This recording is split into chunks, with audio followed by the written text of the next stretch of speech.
Top tiers. I'm sure we all know what top tiers are. Characters that stand above the rest of the cast. And there's a wide variety of top tiers too. Some are strong in general, like Quarter Circle Dragunov in Tekken 8. There was also Bob in Tekken 6. And then you had the top tiers that were just absolutely busted and broken. I mean, look at this. Who thought this was balanced? Nobody. Now, top tiers are in every single fighting game, and they all have something in common.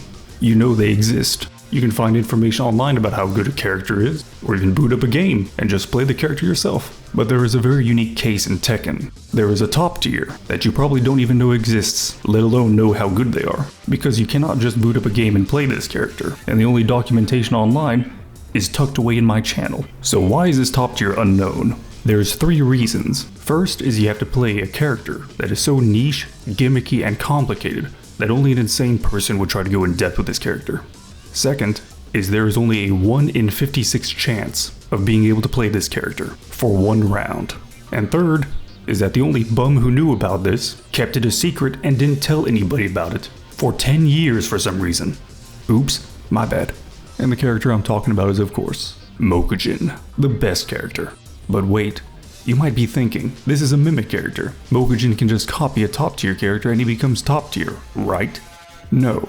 It's a little more complicated than that. There are 2 things that make Mokujin, Mokujin. The first is he copies a random character every round. This is what makes him fun. The second thing is what makes Mokujin one of the most in-depth fighting game characters. And it's this.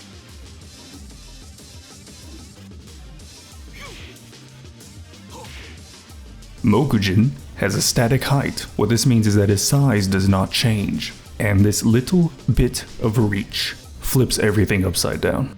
Some characters when copied don't change too much, maybe a slight difference in reach and a few weird interactions here and there. Some characters become absolute garbage, and other characters become pretty good, but really, who cares? Garbage, mid, great. This is a video about the top, the best. Who is that 1 in 56? Who is the best character for Mokujin to copy? Well, that character is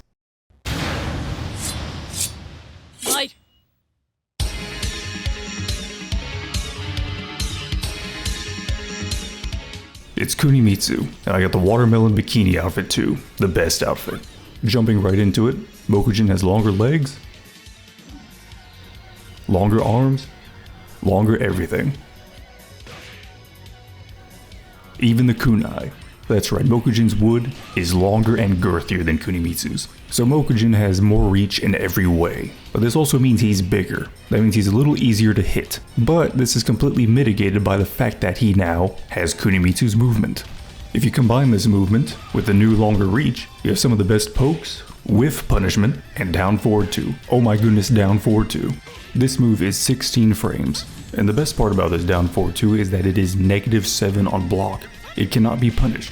The only downside is that when Kunimitsu uses it, her range is a little stubby, but when Mokujin uses it, the range is crazy. Definitely becomes the best down forward 2 in Tekken. So the longer reach is incredible.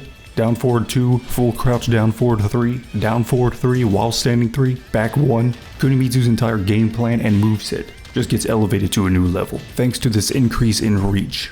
But this is just scratching the surface. Combos get elevated to a new level. Here, Kunimitsu's short reach can make some combos a little finicky. Like if she's slightly off axis, her moves will whiff, and Mokujin does not have that problem. In fact, his longer reach sometimes allows him to have an extra hit during a combo. So Mokujin's combos are on a whole nother level. You have more damaging combos, better wall carry, and the increase in reach makes it so you never drop a combo no matter how off axis you are. And I mean never, you actually have to try to drop a combo to actually drop it. So the longer reach is incredible, but there is one very small downside. This down 2 string is Kunimitsu's best combo ender at the wall, but Mokujin is a little bit too tall. The final hit, which does the most damage, will end up whiffing on smaller characters, if the combo is too long.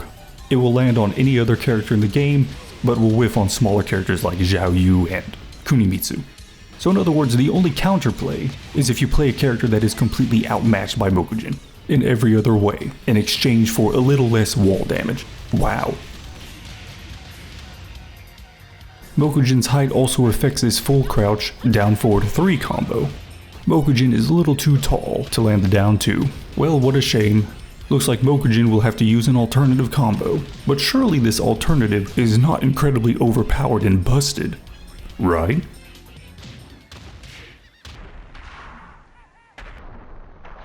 Oh my god, yes. Now for those who played Kunimitsu back in Tag 2, you might need to change your underwear. And for those who don't understand just how insane this crouch jab is, let me show you.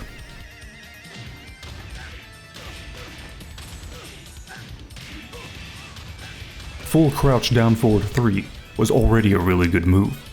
Now with Mokujin's height, it turns into a launcher, and Kunimitsu cannot land this on anyone. It is exclusive to Mokujin. So you might be thinking, oh, just block the full crouch down forward 3. Oh yeah, there's a while standing 3 launcher that's 15 frames, negative 13 on block, and is unseeable. I hope you like to gamble, because the casino is open, and the house always wins. This is, quite possibly, one of the most diabolical 50-50s in Tekken history. Kunimitsu was already crazy enough as it is, and now you have to gamble. You can choose the unseeable low, that is now a launcher, with a high damaging combo, insane wall carry, crazy range, and now you get put into another 50-50 situation. And even if you're too far away, you still get hard knocked down, even on normal hit. The other option is a 15 frame, minus 13 on block, mid launcher with insane range, that leads into a combo with crazy damage and insane wall carry.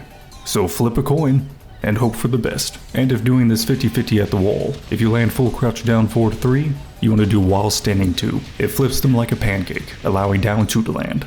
So this 50-50 is crazy, but there are some options to help counter it, but they're not very good. First is to never sidestep left. You will get clipped by both options. Sidestepping right is much better, it actually works. But if you're a little late on the sidestep, full crouch down forward 3 can still clip you. And you better pray Kunimitsu does not get a hard read on you, because up forward 3 has a 120-degree phantom hitbox that can hit behind Mokujin. All I can say is good luck gambling, because the game is rigged from the start. Now is Kunimitsu top tier? I don't know. Is having some of the best movement, the best down forward 2, some of the best pokes, some of the best whiff punishment, better reach, better wall carry, more combo damage, more combo paths, guaranteed to never drop a combo, and one of the most diabolical 50-50s in Tekken history. If that's not top tier, then I don't know what is. And I just went over the major changes that happens to Mokujin when he copies Kunimitsu. I did not go over Kunimitsu the character itself. She's not S tier in Tag 2, but she's still a very good character. If I went over her options and tech traps and then compared it to Mokujin, if I went over all of that, this video would be over an hour long. Hopefully, I managed to convey just how good this character is, because let me tell you, every time Mokujin copies Kunimitsu, every time I see that kunai pop up, I get wood. Such a good character. Oh yeah, time for one more fact. Mokujin's hurt box does not change, no matter who he is copying. So this Armor King combo, the down forward one should not land on Mokujin, except for Kunimitsu for some reason. So Kunimitsu is the only character that changes Mokujin's hurt box. But why? Well, it's because of her small size. Apparently some moves were whiffing on her, so the devs just stretched out her hurt box. And Mokujin copies this property for some reason, and so his hurt box gets stretched out too. But what can you do with this stretched out hurt box? Nothing really. All the combos that make use of it are pretty unoptimized, so it's better just do a normal combo.